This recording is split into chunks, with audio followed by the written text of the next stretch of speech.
Quando a gente tem duas professoras na sala, a gente aprende melhor. Porque enquanto uma professora está ajudando um, a outra professora está ajudando o outro. Eles ajudam a gente, então a gente vai aprendendo cada vez mais. A professora ela contou uma história. O que você entendeu? Ele me ajuda a formar as palavras e também me ajuda a fazer as contas que são difíceis. Eles vão ler no tempo deles, gradativamente. Então o que a gente faz? A gente faz um acompanhamento. Olha, tá aqui, e eles vão com os olhinhos deles observando. Eu aprendi muito com ele. Aprendi a ouvir bastante, aprendi a ver as coisas com outra cabeça. Então, teoricamente, ele me ajudou muito, em todos os sentidos. Eu sabia escrever e ler, só que aí eu aprendi com a ajuda do professor. Qual é o nome do texto? Peteca. Peteca. Então vamos lá. No início, na sala, eu tinha alguns alunos que tinham uma dificuldade maior na leitura e na escrita.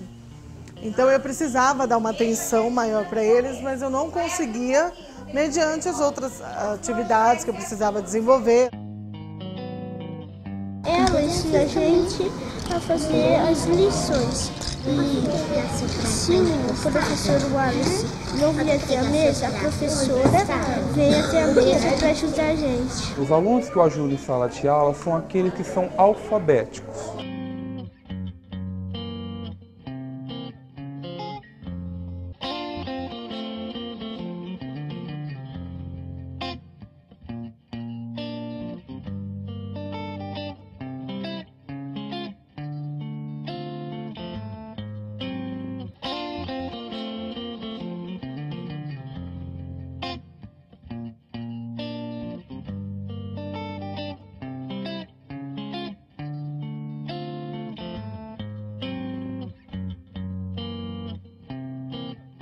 E aí, Grego, você chegou no tamanho total deste animal?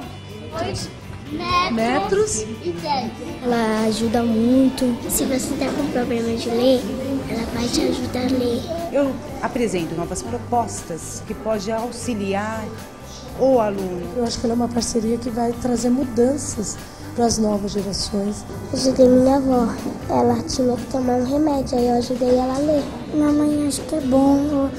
Quando eu chego em casa, ela sempre pega um livro para mim, eu junto as palavrinhas e leio. Ela deu um texto pra gente ler, aí depois ela deu um papelzinho pra gente escrever. Ela perdeu a vergonha de perguntar, onde ela tem a dificuldade. Nome? Isso, colocar o nome do jogo. Primeira passo. E agora, o que a gente vai fazer? Ela está mais esperta, mais atenta, tudo que ela vê, letras que ela tinha muita dificuldade, agora ela está compreendendo melhor.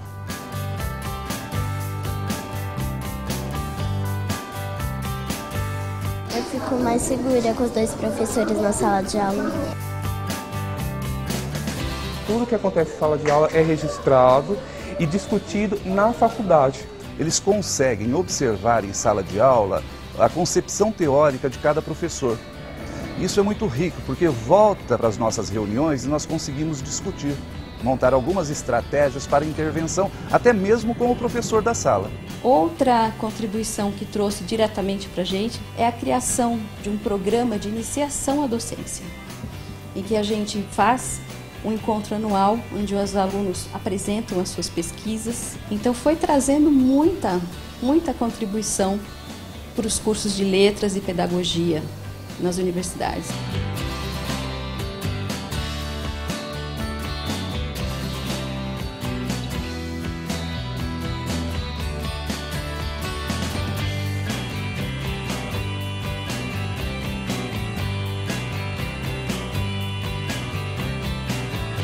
Marisa, aluna pesquisadora da Faculdade de Sumaré, realizou suas atividades na Escola Jardim Capela 2, localizada no Boimirim, Zona Sul de São Paulo. Com a professora Maria Helena, da Faculdade de Sumaré, Marisa pensou num projeto sobre cópia no ambiente escolar. Com a professora Rosimeire, que aderiu à proposta, fizeram o trabalho, utilizando os textos da enciclopédia e revista Recreio. Os alunos puderam realizar cópias e conhecer mais sobre os animais. Em grupo, utilizando a prática de leitura e escrita, preencheram juntamente com a professora e a aluna pesquisadora cartazes com fichas técnicas dos animais. Após o sucesso, Marisa apresentou o projeto para os demais professores da escola, com a intenção de que também eles utilizem nas suas turmas a cópia com significado. É pelo assim que eu escolhi a leitura feita pelo professor que eu pretendo fazer alguma coisa no meu TCC sobre isso. Quero fazer sobre contação de histórias. Esse que está em aspa é o procedimento que eu vejo ela fazendo e eu tentei fazer igual assim, porque eu nunca li. Foi o que eu falei pra ela, ela foi a primeira a deixar eu ler em sala de aula. Então eu tentei copiar o jeito que ela faz, porque eu nunca tinha tido isso na prática. Eu sempre vi, mas nunca tive a oportunidade. Os gêneros utilizados. Os gêneros de leitura são bem diversificados. A professora Desente utiliza contos, parlendas, fábulas, coletivas, textos informativos. Meu foco de pesquisa é a leitura em voz alta feita pelo professor. E a minha pergunta é, para que o professor lê em voz alta? O vocabulário dele se torna mais rico, as palavras, o diálogo dele, tanto para conversar sobre a história ou qualquer outro assunto dentro da sala de aula, e em uma reescrita também consegue ver o que a história deixou nele. Quando o professor é leitor, as crianças percebem. Então, o professor é entusiasmado e entusiasma as crianças pelo fato dele ser leitor. Uma falta que eu sinto do professor é ler gêneros textuais diferenciados, né? Como a notícia do jornal, poemas, até notícias de cunho científico, contos de fadas, que geralmente é o que os professores leem, os contos de fadas, e misturar esses outros gêneros textuais, para que assim o aluno ele consegue se organizar e perceber a diferença de um conto para um poema ou de uma carta. Como aluna pesquisadora, eu tenho que desenvolver uma investigação didática, ou seja, eu tenho que escolher um tema, né, e pesquisar como as crianças aprendem em relação a ele. O tema que eu escolhi para pesquisar é a leitura feita pelo professor. Eu comecei a observar como a professora chegava à sala para ler para os alunos. Como ela fazia? Será que ela já preparava esse material? Como ela escolhia o livro? Se ela selecionava o conteúdo que ela ia trabalhar, falava do autor, ela mostrava a capa, ela mostrava a orelha, ela comentava se ela já tinha lido o livro, se ela tinha gostado, porque ela instigava essas crianças com aquela leitura. Eu observava o comportamento deles, como eles ficavam durante a leitura do professor. Eu tentava, olhando para eles, compreender o que eles estavam entendendo, se eles estavam gostando, se eles não estavam, faziam com que a professora parasse a leitura para dar um palpite. Professora, será que não é isso? Será que vai acontecer aquilo? Ou seja, eles tentavam antecipar muitas vezes o que estava escrito no livro. Esse gosto pela leitura, ele acaba saindo aqui da escola, né? Porque a criança, ela gosta tanto de ler que ela faz também em sua casa que os pais leiam para ela. A questão do repertório, eu cheguei ao final do ano passado compreendendo que para que essas crianças cheguem ao final do ano com uma estrutura convencional da escrita, produzindo texto, essas crianças precisam ter sido repertoriadas antes. E muitas delas não vêm de casa com esse repertório. Para apoiar o desenvolvimento das pesquisas, nós temos a supervisão da Adélia Lerner. Quando acontecem os encontros, nós debatemos a prática em sala de aula. E em alguns relatórios se notava com que o professor havia ajudado o aluno a pensar. Esses encontros são muito interessantes para que as universidades possam conhecer os trabalhos das outras, como as outras instituições também estão realizando essa pesquisa. A professora Bernadette Gatti, ela é uma grande pesquisadora, uma pessoa que conhece muito como está a educação no Brasil. A pesquisa que ela apresentou, publicou em 2009, né, que os professores do Brasil, impasses e desafios. Fala que as faculdades, as universidades precisam, né, mudar a matriz curricular. Por quê? Ela coloca que existe muita teoria e pouca prática dentro das instituições de ensino. E eu acho que ela vem revolucionando isso. A gente, na universidade, a gente vê muita diferença entre o aluno que participou do projeto e o que não participou do projeto.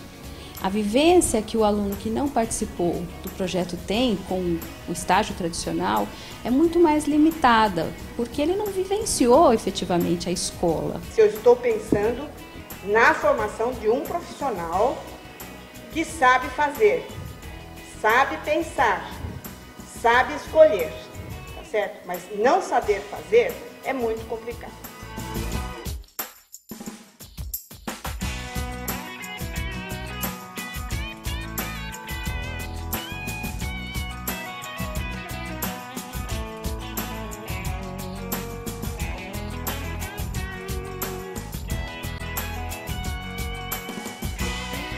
Ele já, como estudante, podendo estar em sala de aula, conhecendo a dinâmica da sala, toda a gestão da sala, com certeza ele vai se tornar também um professor melhor, né? A prática de gestão de sala, enquanto eu era aluna pesquisadora, me permitiu ter mais segurança agora que eu sou professora regente. A formação que foi investida em minha época de aluna pesquisadora, com certeza retornou para minha sala de aula agora, porque o que eu aprendi nesses anos como aluna pesquisadora, eu coloco em prática hoje. Agora eu sou professora da rede, estou fazendo pós-graduação em alfabetização. Para ser uma boa professora alfabetizadora, a gente precisa gostar do que faz e estar sempre em formação. A gente não pode parar de estudar.